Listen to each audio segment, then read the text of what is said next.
Abramos, hermanos, la palabra del Señor en el libro de Apocalipsis, capítulo número 20. Y ahí vamos a leer la palabra del Señor en la continuación del estudio que estamos desarrollando en este último libro de la Biblia.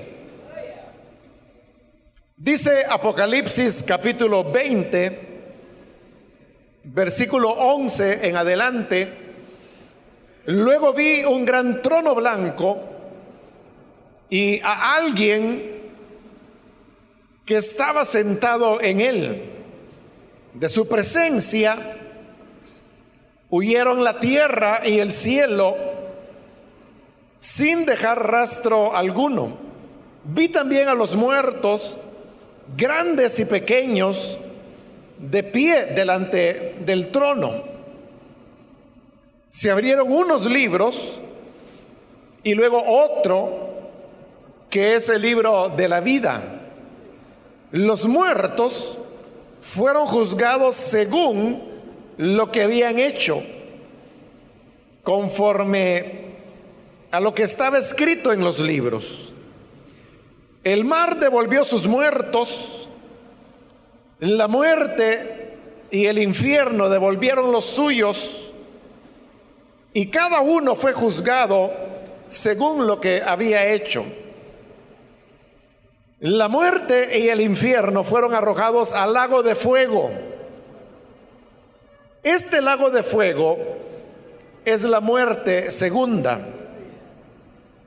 Aquel cuyo nombre no estaba escrito en el libro de la vida era arrojado al lago de fuego. Amén. Hasta ahí dejamos la lectura. Hermanos, pueden tomar sus asientos, por favor. Continuamos, hermanos, este día con el estudio de este libro de Apocalipsis. En la última oportunidad vimos la derrota definitiva de Satanás y cómo él fue lanzado al lago de fuego que arde con azufre, donde también estaban ya el falso profeta y la bestia. Y terminábamos la vez anterior con la parte de la escritura que dice que allí ellos serán atormentados día y noche por los siglos de los siglos. Ese es el final de Satanás, y por lo tanto esa derrota de Satanás es la que abre el escenario para lo que es ya el triunfo definitivo de Dios, de la verdad, de la justicia y del amor. En el versículo 11, donde hoy hemos iniciado la lectura, se nos dice que después que Satanás fue arrojado al lago de fuego, dice: vi un gran trono blanco y a alguien que estaba sentado en él. El tema del trono y el que está sentado en él es un tema que aparece varias veces en el libro de Apocalipsis. De hecho, al inicio del Apocalipsis vimos cómo cuando Juan llega en el capítulo 4 y es llamado para ir a la presencia de Dios, dice que vio un trono establecido y luego habla de aquel que estaba sentado en el trono. Cuando pasamos por ahí, hermanos, dijimos que ese trono habla del gobierno de Dios y que el que estaba sentado en el trono, pues obviamente era Dios mismo. Sin embargo, este trono que ahora se menciona acá es el mismo trono. Y dice que era un gran trono, era grande el trono. Pero hoy tiene una función diferente, porque dijimos que allá al principio el trono y el que está sentado sobre él hablaba de cómo Dios tiene el control de todas las cosas en el universo, lo visible y lo invisible. Pero este trono que está ahora acá es un trono para juzgar. Como le digo, es el mismo trono, pero hoy está expresándose la otra función que el trono podía tener. Aquella era la de gobernar, esta es la de impartir justicia. Porque los reyes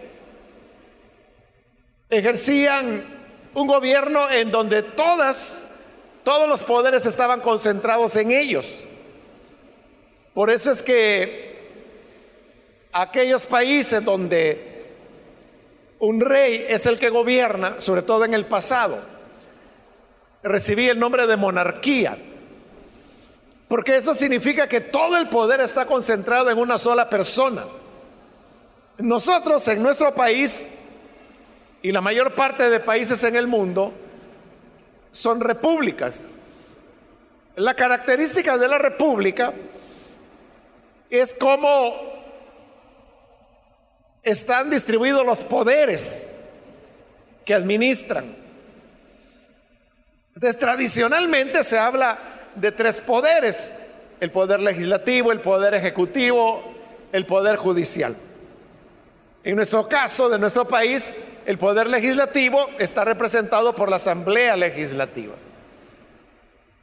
El poder ejecutivo está representado por el presidente de la República. Y el poder judicial está representado por lo que es la Corte Suprema de Justicia. Por eso es que en realidad no es que El Salvador tenga un presidente. Nosotros tenemos tres presidentes. Tenemos un presidente de la Asamblea Legislativa, un presidente de la República y un presidente de la Corte Suprema de Justicia. Y siempre es así. Cada uno tiene una función diferente.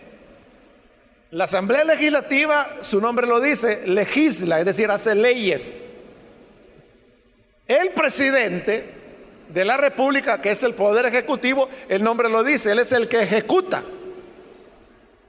las leyes que la Asamblea Legislativa establece. Y el poder judicial lo que hace es velar por el cumplimiento de esas leyes. Pero estas tres funciones que hoy están distribuidas en tres poderes diferentes, en la monarquía todo estaba concentrado en el rey. Es decir, el rey era el que emitía leyes. Él era quien las hacía cumplir. Y él era quien juzgaba a aquellos que no se sujetaban a esas leyes que él mismo establecía. Por eso es que los reyes no solamente tenían funciones de gobierno, sino que también tenían funciones de juicio, de juzgar. Y eso es lo que va a ocurrir acá. Porque lo que viene es lo que se llama el juicio final, que también se le da el nombre de el juicio del gran trono blanco, porque así es como el pasaje comienza, hablándonos que vi un gran trono blanco. Y luego dice, y a alguien que estaba sentado en él. ¿Quién era el que estaba sentado en el trono? Pues ya lo dijimos en las menciones anteriores del trono, que era Dios. Y si queremos hablarlo más específicamente, es Dios el Padre. Porque recuerde que allá en el capítulo 5, cuando se hace la pregunta, ¿quién es digno de abrir el libro que estaba en la mano derecha del que estaba sentado en el Padre, en el trono? Dice que no se halló ni en el cielo ni en la tierra a nadie digno.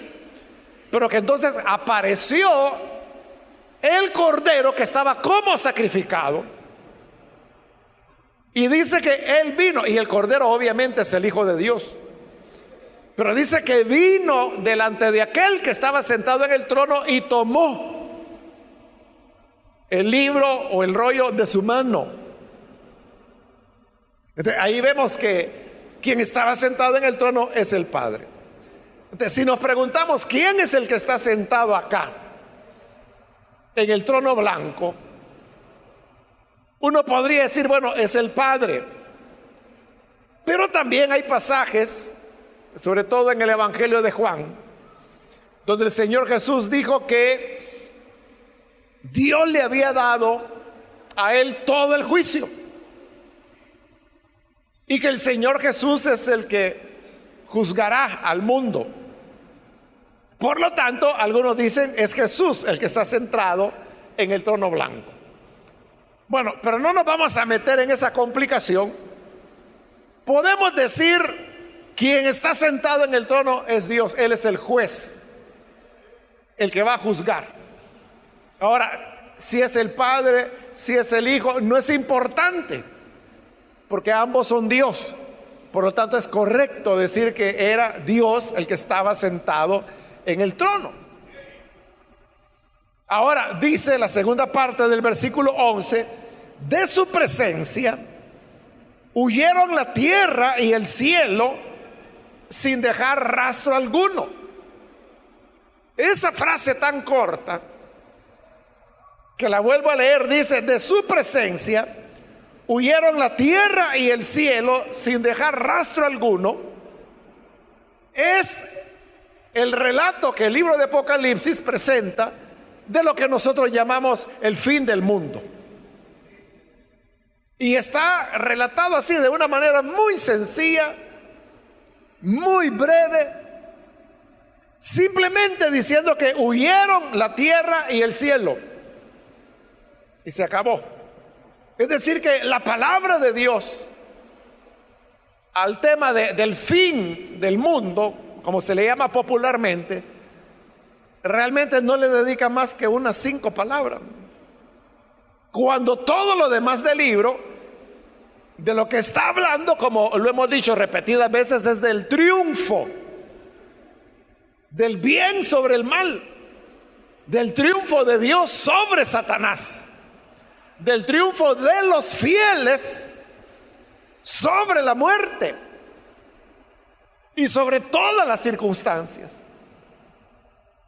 Lo que ocurre es que por emoción o por amarillismo, la gente le da más importancia al tema del fin del mundo y todo el tiempo están diciendo, es que el mundo ya se va a acabar, es que ya esto es el fin. Decían que en el año 2012 era el fin del mundo y hubo gente que lo creyó. Hace unos días estaba leyendo que hoy hay una nueva fecha, 2040 o 50, no me fijé mucho porque no le pongo mucha atención a esas cosas, porque la gente está obsesionada con el tema del fin del mundo. Pero usted puede ver que la Biblia no da detalles de eso, no dice mayor cosa, sino solamente que huyeron la tierra y el cielo, punto, eso es todo. Huyeron la tierra y el cielo, son 6 palabras nada más, es todo lo que la Biblia dice. Ahora, la pregunta acá es, ¿significa esto que el universo tal como lo conocemos hoy en día ha de ser destruido totalmente y por lo tanto Dios hará una nueva creación, un nuevo cielo, una nueva tierra? ¿O es que aquí se está hablando solo de una manera figurada y luego cuando en el siguiente capítulo se hablará de un nuevo cielo y una nueva tierra, se trata de una reparación del cielo y de la tierra que tenemos hoy?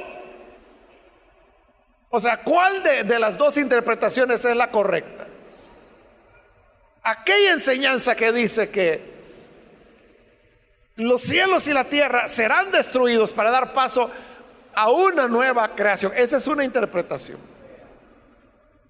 Pero está la otra interpretación que dice que no. Perdón, que los cielos y la tierra no serán destruidos, sino que serán regenerados o reconstruidos, si se quiere. La verdad es que es un tema difícil de poderlo decidir, porque hay base tanto para lo uno como para lo otro. Cuando allí dice que huyeron la tierra y el cielo y no dejaron rastro alguno, es decir, no quedó nada de ellos, uno lo entiende como que se trata de una destrucción. Sin embargo, el lenguaje que se utiliza no necesariamente implica eso, porque lo que se está diciendo es que delante de la presencia del Señor huyeron la tierra y el cielo. Y hay otros pasajes de la Biblia que hablan que delante de la presencia de Dios huyeron algunos elementos de la naturaleza, pero no significa que esos elementos dejaron de existir. Por ejemplo, en el libro de los Salmos, cuando se relata el paso del pueblo de Dios a través de las aguas, el Salmo hace la pregunta y dice: oh mar, ¿qué es lo que vistes que te hizo huir? Ahí tiene que dice que huyó el mar. Pero ¿qué significa que el mar dejó de existir? Cuando el pueblo de Israel pasó a través de las aguas, no dejó de existir. Lo único que hizo fue apartarse. Pero esas palabras que el mar huyó de los salmos son las mismas palabras que se están diciendo aquí, que huyeron la tierra y el cielo. Solo que cuando aquí habla de la tierra y del cielo, está hablando de una conmoción en la naturaleza mucho más grande que aquella por la cual es el mar o las aguas de los ríos las que huyen. Bueno, ese es un argumento. El otro argumento de los que piensan que no se trata de una destrucción es que si fuera una contradicción, entonces se pierde el sentido de lo que sigue a continuación. Porque usted puede ver que en el versículo 13 se habla del mar, que el mar devolvió sus muertos. Entonces, si se entiende que huyó la tierra y el cielo, entonces se entiende que el mar, si eso significa destrucción, entonces el mar ya no existe. Entonces ya no habría razón para que se mencionara posteriormente. Pero si se está mencionando, es porque ese huir no se trata de destrucción total. Otro ejemplo de otra contradicción sería que dice que los muertos, los otros muertos resucitaron. Pero si ha sido destruido el cielo y la tierra, ¿a dónde van a estar esos muertos? ¿A dónde estarán sus cuerpos para que puedan resucitar si toda la tierra y el universo fue destruido? Entonces usted puede ver que hay argumentos tanto para interpretarlo como una destrucción total, como para entenderlo como una regeneración del planeta. Bien, pero lo dejo ahí. Usted decida qué es lo que considera que tiene más consistencia. Ahora, en el versículo 12 se nos dice: vi también a los muertos, grandes y pequeños, delante del trono. Es decir, hoy vienen lo que es ya propiamente el juicio. Y en primer lugar, lo que se nos dice es que dice: vi también a los muertos. Entonces la pregunta es: ¿a quién se refiere ahí la Biblia cuando está hablando de los muertos? ¿Quiénes son esos muertos? Como hemos visto en este mismo libro de Apocalipsis, ya vimos que ha resucitado los mártires de todos los tiempos. Hemos visto que han resucitado aquellos que salieron de la gran tribulación. Apocalipsis no lo menciona, pero en las cartas de Pablo, como Primera de Tesalonicenses, Primera de Corintios, se habla de la resurrección de los cristianos, que dice que es el primer evento. Bueno, la resurrección comenzó con Jesús. Esa, diríamos, es como la primera etapa de la resurrección para vida o primera resurrección. Jesús resucitó primero. Luego, dice Pablo, los que son de Él en su venida. Es decir, después de Jesús viene la resurrección de los que somos parte de la iglesia y que hayamos dormido para esa venida del Hijo de Dios. Luego vendrá la resurrección que ya se mencionan en Apocalipsis, que es la de los mártires y la de aquellos que salen de la gran tribulación. En otras palabras, lo que tenemos ahí es la resurrección de todos los justos. Entonces, si todos los justos, todos los justificados ya fueron resucitados, entonces, ¿quiénes son estos muertos de los cuales habla el versículo 12? Obviamente que estos otros muertos se refiere a los muertos injustos, aquellos que murieron sin tener un reconocimiento de la gracia de Dios que se les ofrecía por medio de la fe. Es decir, van a resucitar, podríamos decir, los incrédulos de todos los tiempos, desde Caín hasta el último ser humano que nazca, cuando este juicio final sea establecido, y que no tuvieron fe en la gracia del Señor. Y dice que ahí estaban los muertos, grandes y pequeños. Cuando habla de grandes y pequeños, significa que ahí no hay diferencia entre lo que el mundo llama grande y lo que el mundo llama pequeño. Porque el mundo le llama grande a la persona que es rica o que tiene mucho conocimiento intelectual o que es un líder muy destacado. Esos son los grandes. Los gobernantes son los grandes. Y los pequeños serían aquellos que son pequeños para los seres humanos.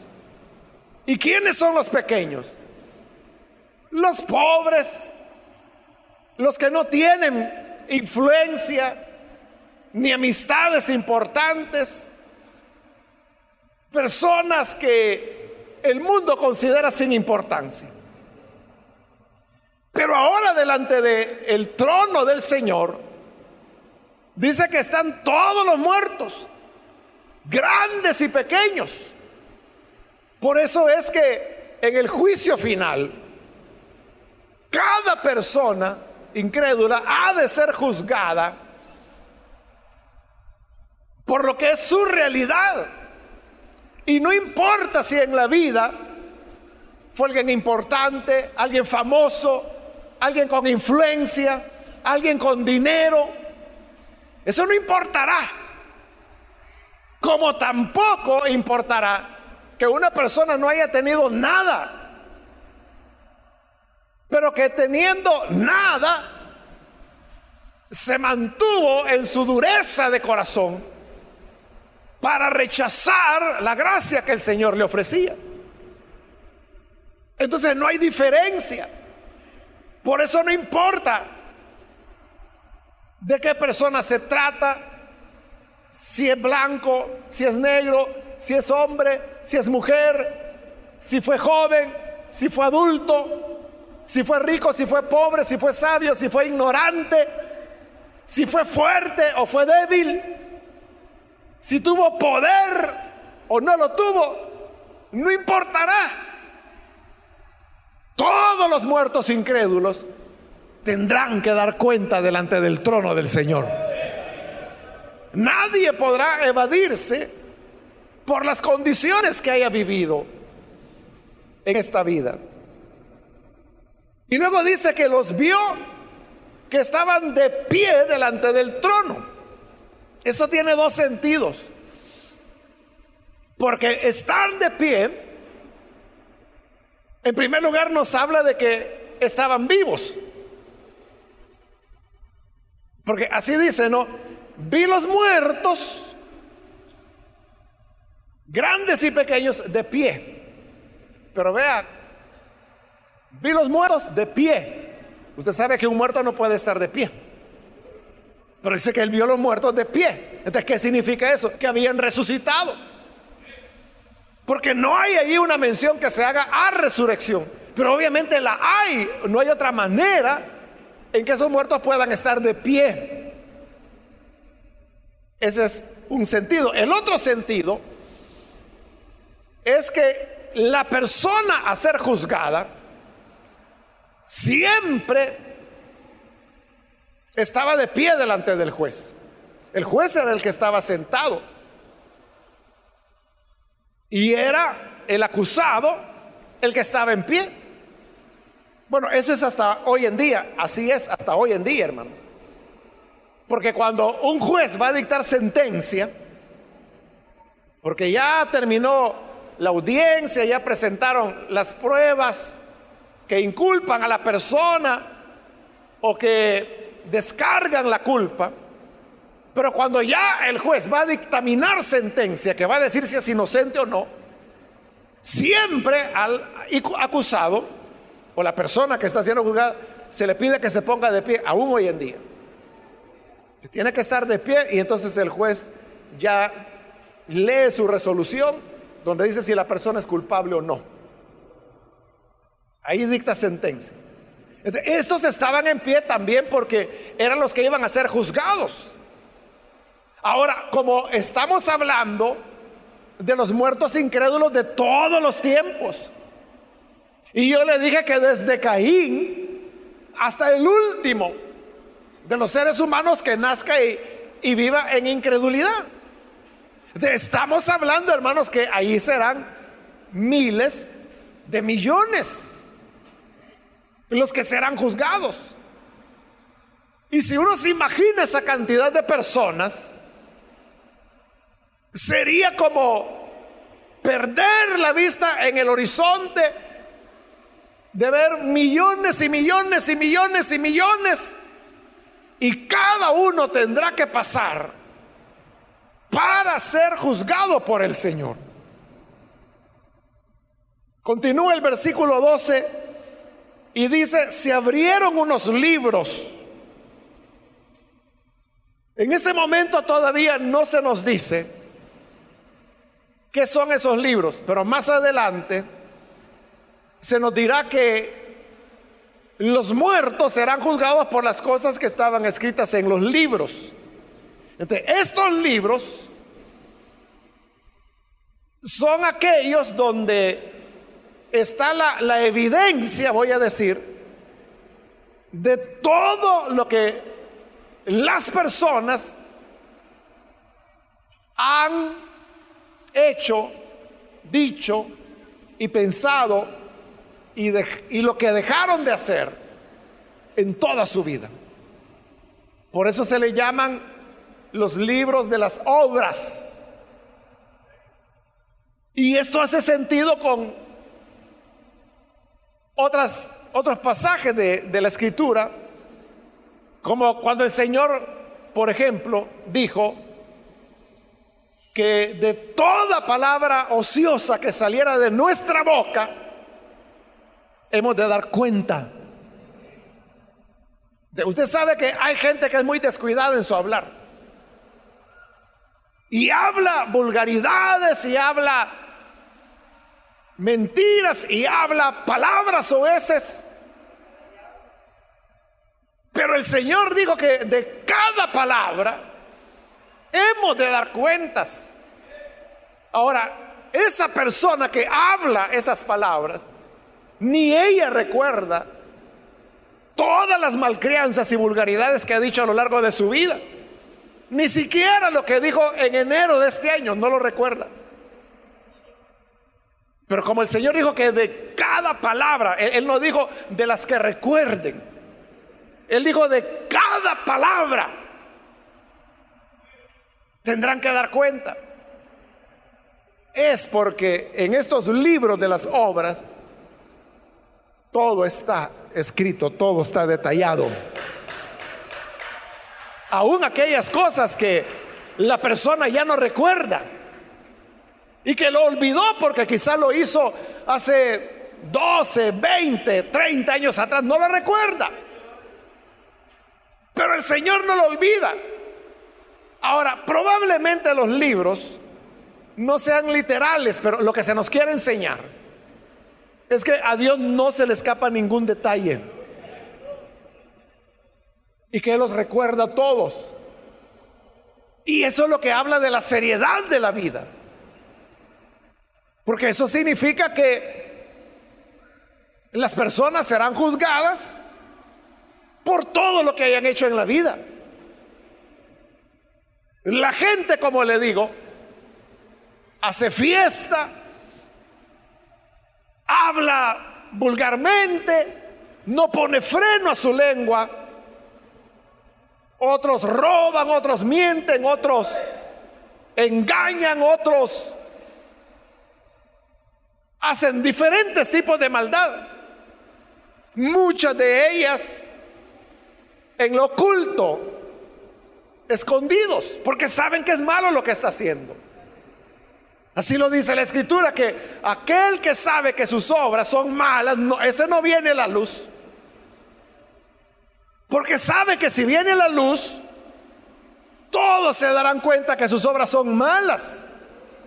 Entonces, evita la luz. Pablo también dice: los que se emborrachan de noche se emborrachan, los que hacen maldad de noche hacen maldad. Precisamente porque lo que quiere es que la oscuridad de la noche le oculte, que no lo vayan a reconocer. Pero el Señor tiene cuenta de todo eso, y nadie se va a escapar. Nadie, hermano, podrá decir en algún momento: es que yo no hice eso. A veces, hermanos, hay cosas que se nos olvidan. ¿A usted le ha pasado que alguna vez se le ha olvidado algo? Y usted asegura que no hizo eso, que no ocurrió eso. Pero cuando uno ve, hermanos, las pruebas, las evidencias, se da cuenta que sí verdaderamente ocurrió. Usted dice: no, yo nunca dije eso, o no, yo nunca fui a ese lugar. Porque olvidamos, pero Dios no olvida. Hace un tiempo me pasó eso.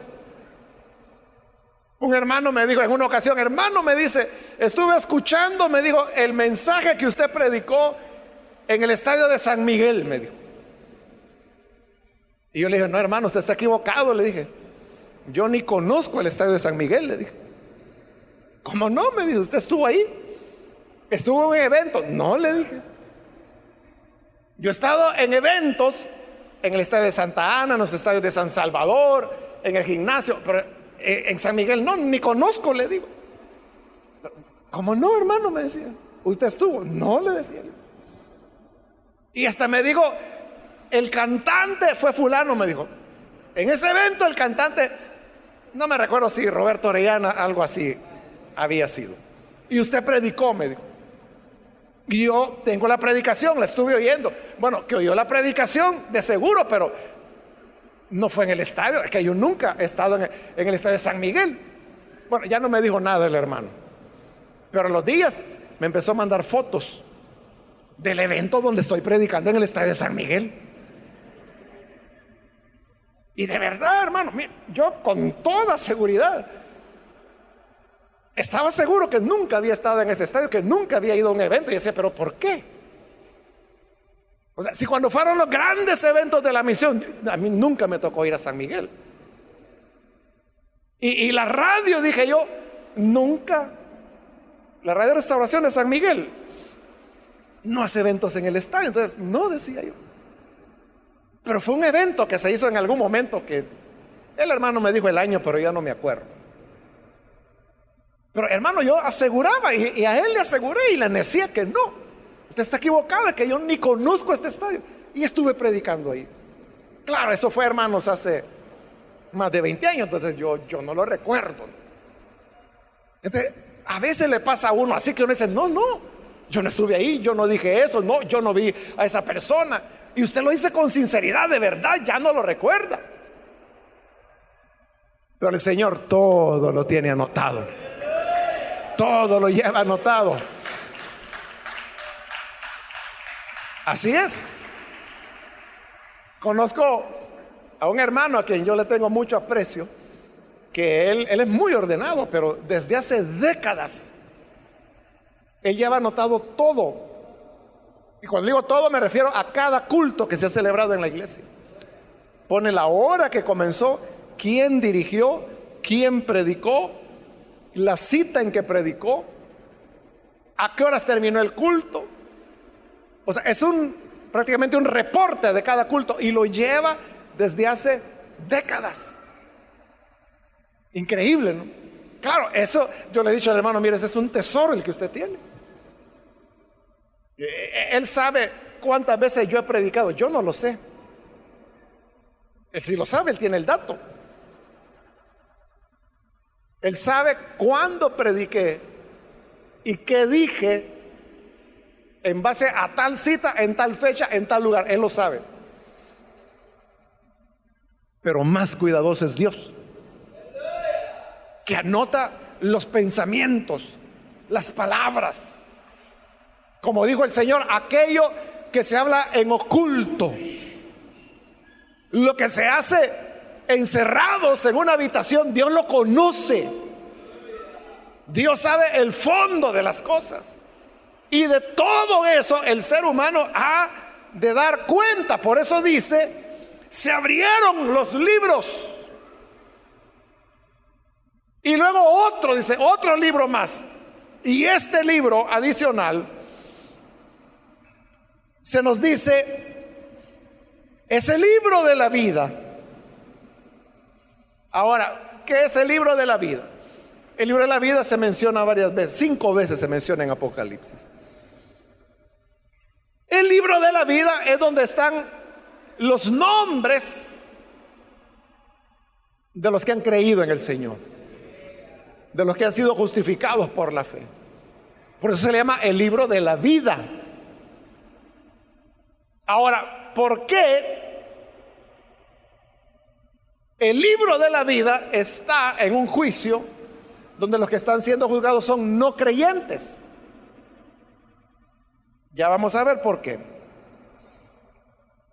Y luego la tercera parte del versículo 12 dice, los muertos fueron juzgados según lo que habían hecho, conforme a lo que estaba escrito en los libros. Es decir, conforme a ese control detallado que Dios tiene de cada persona, serán juzgados por eso. Es decir, hermanos, ahí es donde tenemos la justicia de Dios. Hoy nosotros a veces nos preguntamos, bueno, ¿y por qué si tal persona que fue mala, egoísta, esa persona sí que era pero malísima, y mire, murió en una buena casa, rodeado de su familia, con buena salud, muy anciano, con dinero, nunca le faltó nada, pero fue un gran malo? Entonces uno se pregunta, ¿dónde está el sentido de la justicia de Dios? Porque se murieron y aparentemente no pagaron por los males que hicieron. Bueno, usted sabe, hermanos, que hay muchísimos casos, ¿no?, de robos, crímenes, múltiples delitos que se cometen y a veces nunca se llega a saber quién lo hizo, quién fue, y por lo tanto no hay un responsable, no hay alguien que haya sido juzgado, no hay alguien que haya recibido una pena por ese delito. Entonces uno dice, bueno, ¿y entonces dónde está la justicia de Dios? Si esta persona que robó, que mató, bien campante de andar por allá. Pero la justicia de Dios está aquí. Y es que como todo está escrito detalladamente, pudieran haber escapado de la justicia humana. Pudiera ser que nunca fueron juzgados, pudiera ser que nunca fueron a prisión. Y llega el momento en que se mueren, y como le digo, se mueren en paz, saludables, bien comidos, bien vestidos. Pero eso no significa que se le escaparon, porque los muertos estarán en pie. Y fueron juzgados por las cosas que estaban escritas en los libros. Dios juzgará a cada uno. Ha habido, hermanos, hombres perversos en la historia. Hitler inició una guerra donde aproximadamente 60 millones de seres humanos murieron. Y cuando ya iba a llegar el momento que le iban a atrapar, se suicidó y se mató. Uno diría, bueno, se escapó este. Bueno, se escapó de la justicia humana, pero un día tendrá que estar en pie delante del gran trono blanco del Señor para dar cuenta de cada uno de sus hechos. Y así ha habido genocidas, matarifes en diferentes lugares y en diferentes épocas, y muchos de ellos escaparon. Nunca se supo qué fin tuvieron. Criminales que huyeron, los años pasan, no los logran ubicar, no los atrapan, pero han pasado tantos años ya que se les supone muertos. Entonces uno diría, bueno, nunca pagaron ante la justicia humana no, pero todavía está pendiente del otro lado, al otro lado de la puerta. Como dice una alabanza, ¿no? Cuando pases por la puerta grande, ahí no importará quién eras o qué tenías, sino que ahí lo que vale es lo que eres, lo que fuiste en esencia, y serás juzgado por cada una de las cosas que están escritas y que hiciste a lo largo de tu vida. Todo está registrado y todo se pagará. Dice el versículo 13: el mar devolvió sus muertos. Y luego dice: la muerte y el infierno devolvieron los suyos. Entonces, ¿por qué separa a los muertos que murieron en el mar de los muertos que estaban en el Hades? Porque los antiguos en esta época tenían la idea que la entrada al Hades estaba en la tierra. Entonces ellos se hacían la pregunta: ¿qué ocurre con aquellos que mueren en el mar? Si la entrada al Hades está en la tierra, entonces el que muere en el mar, ¿cómo entra al Hades? Entonces ellos decían: no entra al Hades, se quedan en el mar. Entonces, por eso es que está diciendo que el mar entregó a sus muertos. Y luego dice: la muerte. Bueno, esa es una redundancia, ¿no? Porque lo que está ocurriendo es que los muertos están resucitando. Aquí ya los justos ya resucitaron antes.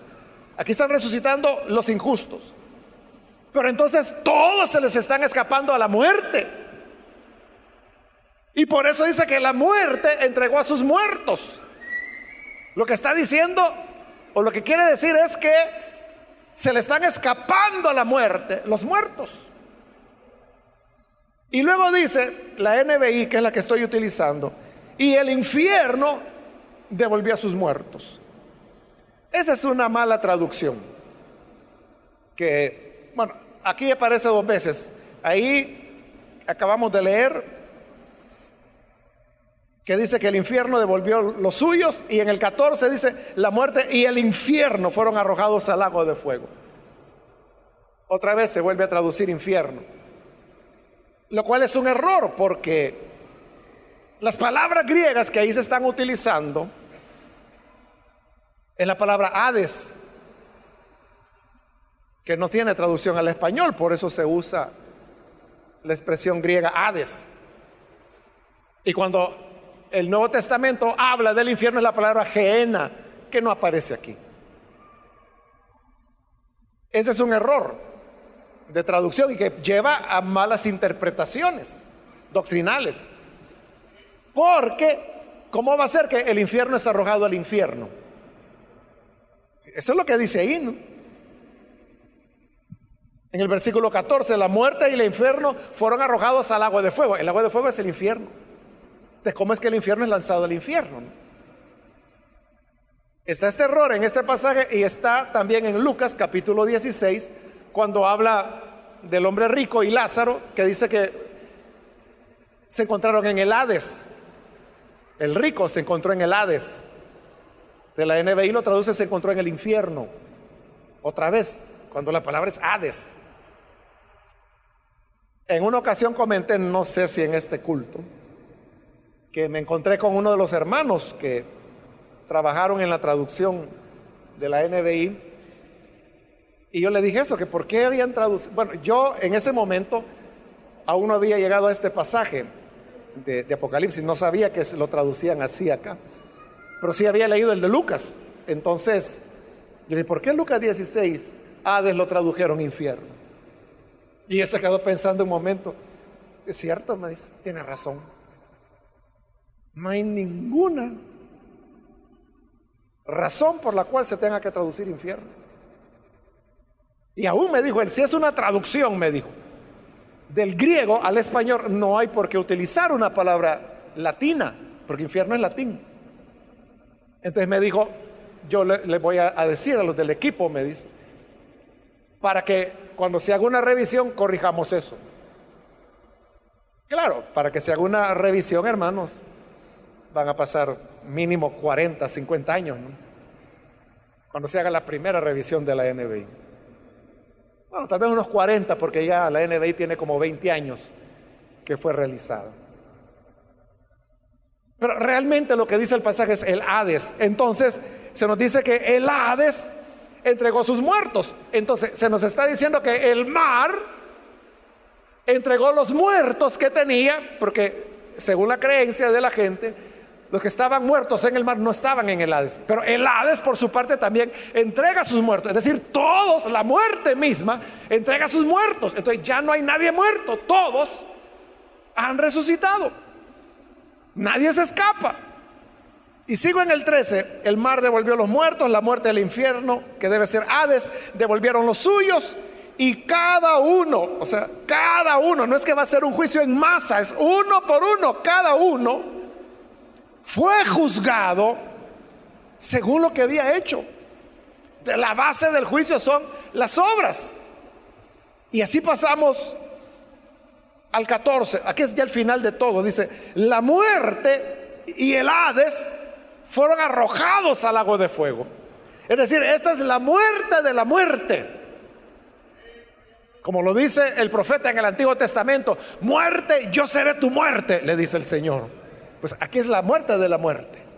Cuando la muerte es arrojada al lago de fuego o infierno, deja de existir la muerte. El Hades es arrojado también, que es la habitación de los muertos. Ya no habrá más muerte. Este lago de fuego, dice, es la muerte segunda. Está hablando de la condenación eterna.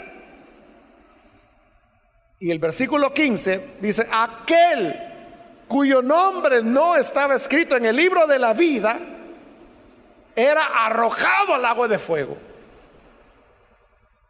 Y esa es la pregunta que nos hacíamos anteriormente cuando se mencionó el libro de la vida. ¿Por qué tiene que estar el libro de la vida en un juicio que no es para los justos, sino que es para los injustos? Hermano, porque todas las obras que están escritas en el libro de las obras son los cargos que Dios tiene contra los seres humanos. Pero todos esos cargos pueden ser cancelados por el sacrificio de Cristo. Y para creer en el sacrificio de Cristo, las personas tienen que estar inscritas en el libro de la vida. Por lo tanto, el libro está acá como la prueba final. Es decir, que a todas las maldades que los hombres hicieron en su vida y que están en los libros de las obras, se les va a sumar el último cargo. Y el último cargo es: ¿cómo te llamas? Juan González. Y van a comenzar a buscarlo en el libro de la vida. No aparece. Entonces, sobre todo lo que hiciste, sobre todas tus obras malas, se te añade que no creíste en el Salvador. Y como dice las cartas de Juan, esta es la condenación: que la vida vino a la tierra en Jesús, pero los hombres lo rechazaron. Es el pecado final que los deja sin excusa, y por eso dice que fueron arrojados al lago de fuego. Y ahí es el final. Ahí se acaban todos los malos ya. Bueno, ahí se acaba todo el mal. Ya no hay más mal que acabar. Todo está acabado. Ya se acabó la bestia, ya se acabó el falso profeta, ya se acabó la gran ramera, que era la religión prostituida, ya se acabó la Babilonia comercial, la Babilonia religiosa, el mundo, Satanás, y ahora los malos de todos los tiempos. ¿Qué más mal queda? Ya no hay nada. Por eso es que en el siguiente capítulo lo que viene son las visiones de la vida eterna. Para los que creemos en el Señor, quiero decirle que nuestras obras también Dios las fue anotando en el libro de las obras. Y ahí Él anotó todo, desde el momento en que nacimos. Todas nuestras muestras de egoísmo, nuestras mentiras, nuestras miradas malas, nuestras malas palabras, si robamos, si mentimos, si adulteramos, si fornicamos, si fuimos idólatras, si participamos de hechicerías. Todas las maldades, todo fue escrito en el libro de las obras. Todo fue registrado, todo lo que hicimos. Pero hoy, si vamos a la página donde Dios escribió sus obras, para usted que es creyente, en la página donde estaba escritas sus obras, hoy no se puede leer porque esa página está cubierta de rojo. El rojo de la sangre del Hijo de Dios. Fueron cubiertas ya. Y no solo cubiertas, fueron borradas por la sangre del Hijo de Dios. Entonces, no es que usted no haya hecho maldades, las hizo, pero el sacrificio de Cristo nos dejó más blancos que la nieve. Como dice el profeta Isaías, con una blancura que ningún lavador de la tierra puede dejar así de blancas nuestras vestiduras, como lo hace la sangre del Señor. Y por eso es que nuestros nombres están escritos en el libro de la vida. Y usted ve, nadie va al infierno si su nombre está escrito en el libro de la vida. Si su nombre está escrito en el libro de la vida, jamás usted irá a condenación. Nunca. Porque nunca nadie es borrado del libro de la vida. Lo vimos en el capítulo 3, donde el Señor dijo: y no borraré su nombre del libro de la vida. Lo que Él dice lo hace, y Él dice: no lo borraré, no lo va a borrar. Por lo tanto, Cristo es el camino, la vida, la salvación, y es la manera como podemos estar listos para el día en que Jesús venga por su pueblo. Nosotros no vamos a estar en este juicio. Ya le dije, este juicio es para los incrédulos. Nosotros no vamos a pasar por ahí. Por eso es que el Señor Jesús dijo que para los que creían no vendrán a juicio, dijo él. No vendrán a juicio. Ya pasaron de muerte a vida. Entonces, si usted todavía no ha creído en el Señor, hoy es el momento para que lo pueda hacer. Vamos a cerrar nuestros ojos.